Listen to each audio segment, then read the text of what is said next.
Kumusta mga brad? Sa panahon ngayon, usong-uso na talaga yung mga dibaterya. Dibateryang kotse at dibateryang motor. Kung mapapansin nyo nga po ngayon, ang dami na nagkalat na e-bike. Iba't ibang hugis, iba't ibang laki, iba't ibang itsura, at iba't ibang brand. Pero karamihan nga po ng mga e-bike dito sa Pilipinas ay galing sa China, pa-China. Kung ikukumpara din kasi sa mga brand na hindi galing sa China, medyo mas mura yung sa China. Kaya yung mga tao, doon na talaga papunta sa brand na made in China. Pero syempre bago tayo magpatuloy, kung bago ka pa lamang napadpad dito sa aking walang kwentang channel, huwag ka na mag-subscribe.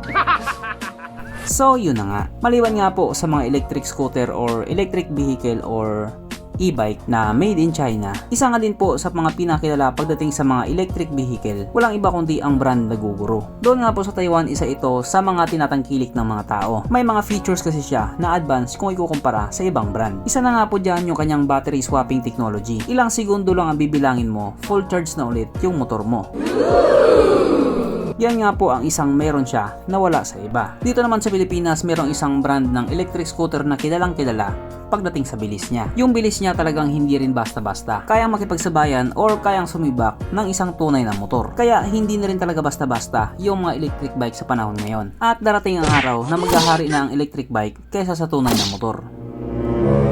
At hindi lang din po talaga basta-basta magtatapos doon. Sapagkat karamihan nga po sa mga electric scooter or electric vehicle ngayon, napaka-high-tech na. Halos lahat ng mga pangmalakasang features nilagay na nila. Ganon nga po katindi ang kompetisyon pagdating sa mga electric vehicle. At isa nga po sa masasabi kong napakatinding electric vehicle, walang iba kundi ang isang to, ang Horween Zenman D0. Kung pagiging high-tech lang ang usapan, panis sila dito. At kung bilis din ang pag-uusapan, panis din sila dito. Itong electric vehicle nga na ito ay talagang hindi basta-basta. Yes po, sa tingin ko ito na ang pinaka. Pero bago yan, saan nga ba nagmula itong electric scooter na ito or electric vehicle na ito? Noong nag-research nga ako sa Google, ito yung lumabas. Basahin nyo na lang. At karamihan nga po sa mga unit nila, binibenta nila sa European country. Okay naman daw, matibay naman daw, at mabilis naman daw. O nga pala, yung brand na yan, nandito na rin yan sa Pilipinas. Kaya para doon sa mga magsasabing, kapag dinala sa Pilipinas yan, bibili talaga ako niyan. So paano ba yan? Bibili ka na.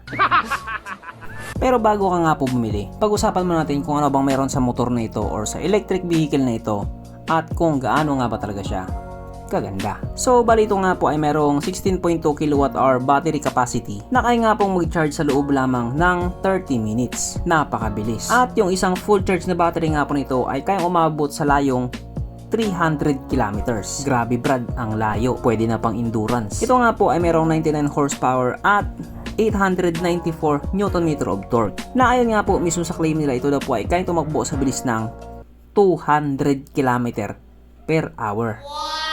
Grabe brad, napakabilis niya. At hindi lang yan, sapagkat sa loob lamang ng 2.8 seconds, kayang-kaya nang mahit yung 100 kph. What? Grabe brad, para ka lang umatsing tapos biglang wala na yung motor. Ganon siya kabilis.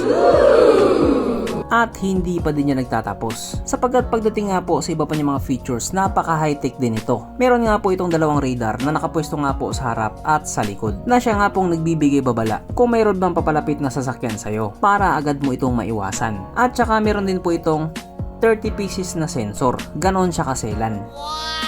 Lahat na didikit at lalapit, madedetect. Ang kanyang mga ilaw naka full LED, yung kanyang gauge panel naka TFT display, yung kanyang mga preno naka dual channel ABS, naka keyless system, may traction control system, kulang na lang lagyan ng nervo system.